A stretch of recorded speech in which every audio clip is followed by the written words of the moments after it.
McLaren's Fernando Alonso is one of the greatest Formula One drivers of his generation. Quick, fearless, a ferocious competitor. But his return to the historic team has been underwhelming. The Spaniard a double world champion in a car incapable of winning. And the McLaren Honda project yet to fire on all cylinders. Alonso's drop-off has been dramatic. He went from scoring 161 points and 2 podiums in his final year with Ferrari to just 11 points overall last year at McLaren. After 12 races this year, it's just 24.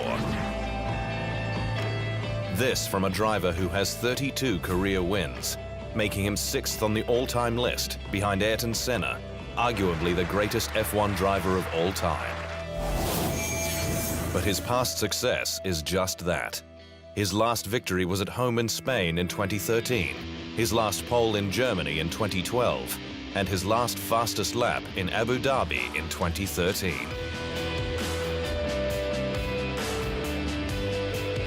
It's a situation that many of his contemporaries can empathize with. Well, firstly, I wouldn't want to be in his shoes. I don't think any driver particularly would. This is a trying time for him, for sure. Alonso should have completed his career at Ferrari. At Maranello, he was the perfect fit, as F1's most complete driver at the sport's iconic team, the Spaniard living high on the prancing horse, adored by the Tifosi.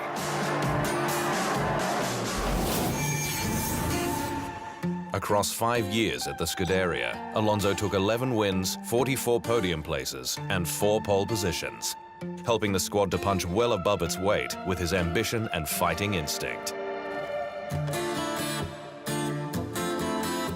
However, that ambition led eventually to frustration after a number of title near misses,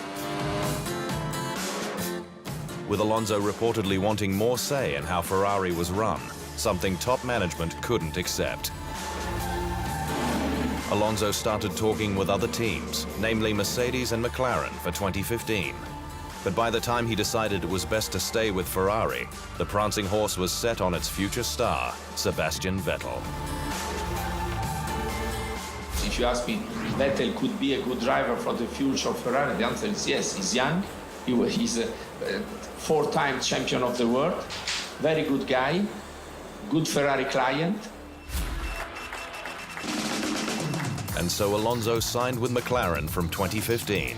An incredible move given the bad blood he'd allegedly shared with chairman Ron Dennis during his nightmare season there in 2007. But the partnership still held historic allure for the Spaniard. Well, I think working with Honda has been always very attractive to me after the successful partnership that they had in the 80s. Obviously, I was a child on that time, so I saw a lot of McLaren-Honda victories. It's been a tough road since, with Alonso sitting out the first race of 2015 after a crash in pre-season testing, and again in Bahrain this year after a monster accident at Albert Park. And while McLaren has shown increasing pace this year, the Spaniard has still only scored points on 3 occasions, 1 more than 2015. Despite the frustration and lack of results, Alonso respects Honda's way, which is not to just do what others have done. It can be a weakness or it can be the winning formula, Alonso said. I choose to believe it is the winning formula. If we want to copy what Mercedes do, you will only ever be close to Mercedes. You won't beat Mercedes.